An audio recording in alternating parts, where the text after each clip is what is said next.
Picture holding an everyday Washington quarter between thumb and forefinger, glancing at the familiar profile of George Washington, and then noticing something odd. A faint second outline of letters where none should be, a clipped edge that seems too sharp, or a surprising weight that doesn't match the norm. In that instant, you realize this ordinary coin could be hiding a secret worth hundreds, even thousands, of dollars. That thrill of discovery lies at the heart of the 1969 quarter story.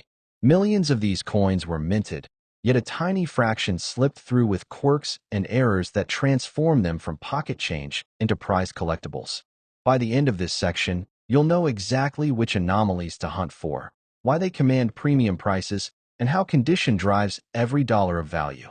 Back in the summer of 1969, the United States buzzed with headlines about Apollo missions and cultural change. The U.S. Mint churned out over 293 million Philadelphia quarters clad in copper nickel, replacing the older silver pieces to curb rising metal costs. Despite modern presses and automated feeders, mint floor realities remained: misaligned dies, stray planchets, and the occasional human adjustment. Those flaws, once mere production hiccups, are today's collector gold. First, let's talk double dies.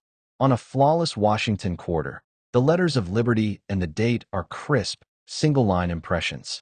But when the hub and die shift slightly between impressions, you get a ghost image, a second, offset set of letters.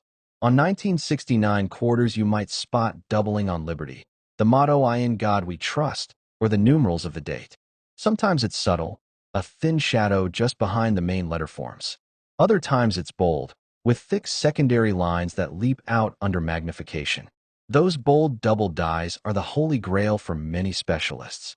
Next up, wrong planchet strikes. Picture a penny or a nickel blank wandering into the quarter press. A Lincoln cent planchet weighs around 3.11 grams, whereas a nickel planchet sits at 5 grams, compared to the quarter's 5.67 grams in larger diameter. A penny planchet quarter emerges small and light, its design cramped, rim incomplete. A nickel planchet quarter is nearly the right weight, but noticeably narrow. In both cases, the design is chopped off, often trimming the first letters of Liberty or the eagle's wing tips. Weighing suspect quarters on a precision scale is the easiest way to detect these errors, though visual cues alone can be dramatic. Perhaps the most enchanting variety is the mated error pair. Two planchets, one atop the other, enter the dies at once. One coin takes the obverse strike only, the other the reverse. You end up with two orphans, one side blank, one side fully struck. Finding even one is rare. Reunited pairs are museum pieces. Even a single half tells a story of mechanical mishap frozen in metal. So, what does a collector pay for these misfits? Without errors, a circulated 1969 quarter is still worth just face value. But the moment you spot a doubled die or off planchet, everything changes. In grades showing light where but clear doubling, about uncirculated, you might see $50 to $100 on the auction block. At uncirculated grades, where luster remains and scratches are minimal, values jump dramatically. An MS-63 double die could fetch $100, $200. At MS-65, bidding often soars into the $300, $500 range. The rarest, pristine pieces graded MS-67 or higher have crossed $1,000 when bidders recognize a textbook error preserved in gem-quality surfaces. Proof coins from the San Francisco Mint add another twist. Though only a small proof population was produced, proof errors do occur. A proof with a touch of doubling or a stray planchet error might start around $200 in proof 60 condition and climb past $1,000 if graded PF69, where mirror-like fields contrast with razor-sharp details. Those numbers reflect not just scarcity, but the spectacle of error on a coin built for collectors. Auction records highlight the extremes. A matched FS501 repunched mint-mark quarter-graded MS-66 sold for nearly $300 at a dedicated sale. A single half of a mated pair might bring $75 in isolation. A reunited pair, if you can find it, would likely command four figures. In one notable offering, a proof quarter with doubling on both obverse and reverse realized over $1. 400 when two passionate bidders raced the price up. These aren't casual purchases, they're investments in mechanical accidents frozen in time. Yet raw dollar figures only tell part of the story. Each error coin is also a narrative fragment from the mint's production line. The penny planchet quarter evokes a stray cent blank slipping past sorters. The doubled die speaks to a fleeting misregistration of hub and die, forever immortalized in metal. The repunched mint-mark variety shows a mint worker correcting a tiny D by hand, leaving ghostly slanted echoes of the first punch. Collectors treasure these physical stories as much as the coins themselves. Condition remains the ultimate arbiter of value. In lower circulated grades, about fine to very fine, you might pay $5, $10 for a barely visible double die or planchet anomaly, whereas likely softened the doubling, making it less dramatic. At extremely fine grade, where details are clear but light where shows, prices rise to $20, $50. Crossing into about uncirculated $50 to $58. Doubling becomes crisp, edges sharp, and values climb to $50, $150. Once a coin enters mint state, each numerical grade jump can double or triple its worth. MS63 might bring $75, $150. MS65, $300, $500. MS67 plus, $1,000 plus 4 top eye appeal pieces. Toning and luster play starring roles too. A pristine, brilliant example often commands a small premium because many collectors prize that as new look. But colorful toning, swirls of deep blue, violet, and gold around the rim, can spotlight raised errors, drawing the eye to doubled letters or rim breaks. When toning patterns accentuate an error rather than obscure it, collectors get excited. You'll see coins with flashy iridescence bringing bids 10 to 20% above their untuned counterparts, especially when the error is bold and central. Preservation tips matter if you plan to chase these quarters. Never clean or polish an error coin. The very marks you seek can be erased or damaged by solvents, brushes, or ultrasonic cleaners. Handle coins by the edges, ideally with nitrile gloves, to avoid fingerprints that mar surfaces. Store them in inert holders, mylar flips, or acid-free envelopes, and keep them in a stable, low-humidity environment. Proper storage can be the difference between a bruised AU piece and a crisp MS gem. With that detective spark ignited, you're ready to hunt for your own misstruck treasures. Keep your eyes peeled for doubled letters, wrong planchet weights, and mated mates. Check auction databases, weigh and measure suspect pieces, and consider grading the boldest examples. The next time you sift through a jar of quarters, you won't just see currency, you'll see opportunity. And now, with the excitement of 1969 still fresh, get ready to explore the quirks and rarities of the 1979 quarter in our next segment, because another everyday coin is about to reveal its hidden worth.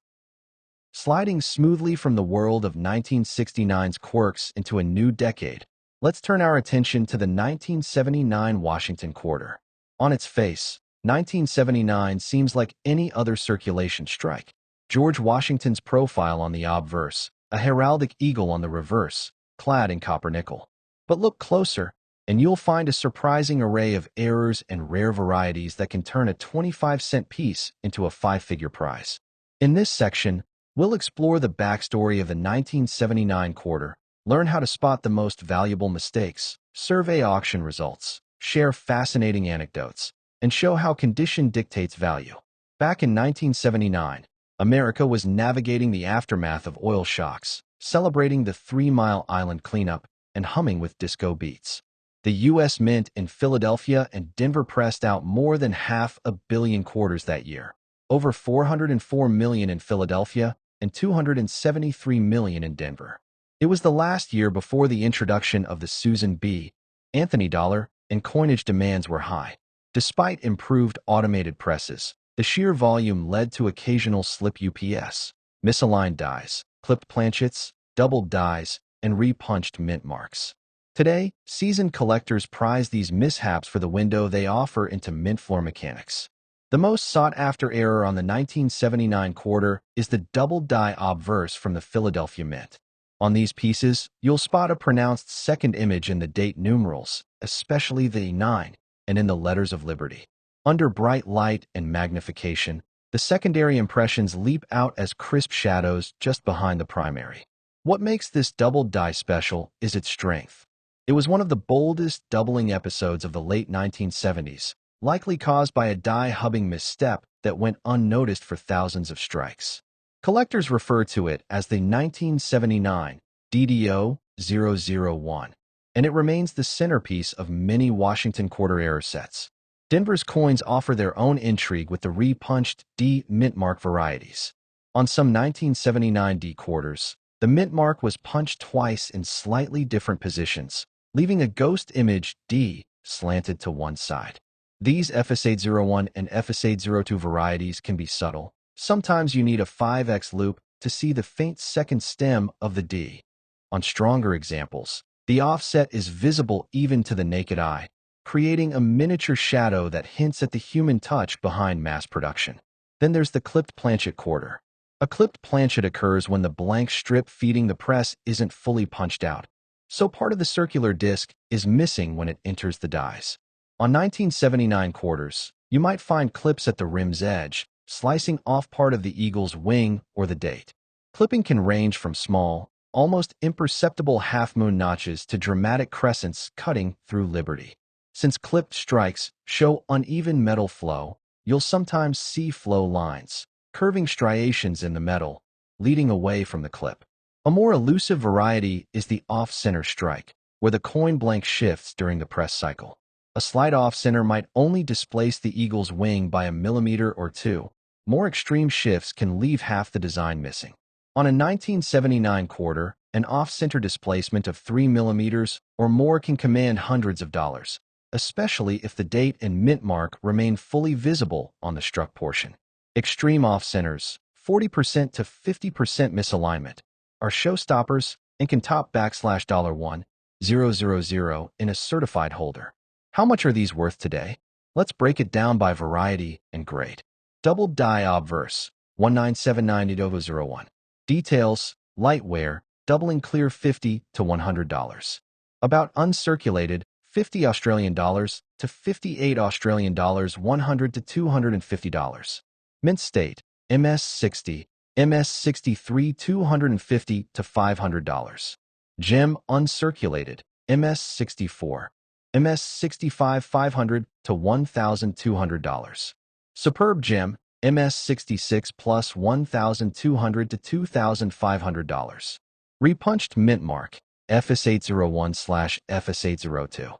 Circulated, VG, XF $20 to $50. $50 Australian dollars to $58 Australian dollars, $50 to $100. MS60, MS63, $100 to $200. MS64, MS65, $200 to $400. Clipped planchet, minor clip, less than 5% of coin, $30 to $75. Moderate clip, 5% to 15%, $75 to $200. Major clip, greater than 15%, $200 to $600. Off-center strike, 1 mm, 2 mm, $25 to $75. 3 mm, 5 mm, $75 to $250. 6 mm, 10 mm, $250 to $800. 40% to 50% off-center, $800 to $1,500 plus. Proof-like, PL, and deep mirror proof-like, DMPL. PL in PF60, PF63, $75 to $150. DMPL in PF64, PF66, $150 to $400. In major auction houses over the last 2 years, standout prices have included a 1979 Philadelphia double die obverse graded MS66 fetching over $200, and a dramatic 45% off-center 1979 D selling near $100. A clipped planchet with an 18% crescent clip achieved $350 in a specialist sale, thanks to razor-sharp flow lines that framed the missing rim like a piece of modern sculpture. Beyond numbers, these errors carry colorful backstories. One hobbyist recounts discovering a repunched mint mark quarter in circulation, just a faint slanted D, then trading up within weeks, eventually acquiring a matched set of 4 FS801 pieces. Another collector speaks of a clipped planchet found in a roll purchased at a bank, which he thought was a die crack until the flow lines revealed the true nature of the error. These personal finds highlight the thrill. A random roll can harbor a minting accident that speaks centuries later. Condition nuances drive value leaps. In low grades, good to fine, doubling can be smoothed by wear, making detection tricky and premiums modest, often 2-3 times face value. In extremely fine, EF40, EF45, doubling and mint mark details are crisp enough to attract 5-10 times face value. O grades show near full luster with only light friction on the highest points, commanding 10-20 times face value for bold errors. Once in MS, each grade point adds noticeable premium. An MS63 DDO might be worth $300, while an MS65 piece vaults to $1,000 or more. 4 off-center strikes and clipped planchets. The size of the displacement or clip often trumps grade. A large clip in EF can outvalue an MS65 error of the same type, simply because dramatic visual impact drives collector excitement. Toning also plays a starring role for 1979 quarters. Brilliant, satiny surfaces are prized, but when iridescent purples and gold swirl around a clipped edge or double-imaged letters, the coin becomes a conversation piece. Collectors often pay a 10 to 15% premium for attractive toning that highlights the error rather than masks it. Conversely, cleaning or harsh scratches can erase that premium, underscoring the need for gentle handling and storage. Storage advice for 1979 errors mirrors best practice for all mint mistakes. Handle by edges. Avoid PVC flips that can leach chemicals, and use clear holders that allow light examination without removal. For high-value errors, consider acrylic capsules or slab grading. Submitting to a top-tier service can cost $30, $50 plus shipping, but unlocking an MS66 DDO or a 40% off-center certified holder can yield multiples of grading fees in auction sales. Hunting strategies differ by variety. For doubled dies, focus on uncirculated bag pulls from Philadelphia, where the strongest DDO occurred early in production. For clipped planchets and off-centers, examine circulation finds and monster boxes. These mechanical Ms. feeds often slip into general distribution. Repunched mint marks require careful eyeing of Denver's D. So grab a loupe and scan the stem of the letter for slanted shadows. Smartphone macro photography helps. Snap a close-up, then magnify on screen to see faint second impressions you might miss by eye. With both halves of our journey complete, the detective work behind the 1969 quarter and the rich tapestry of errors on the 1979, you're armed with deep insights into 2 seemingly ordinary coins that hide extraordinary stories. Whether you chase doubled dies under a loupe or weigh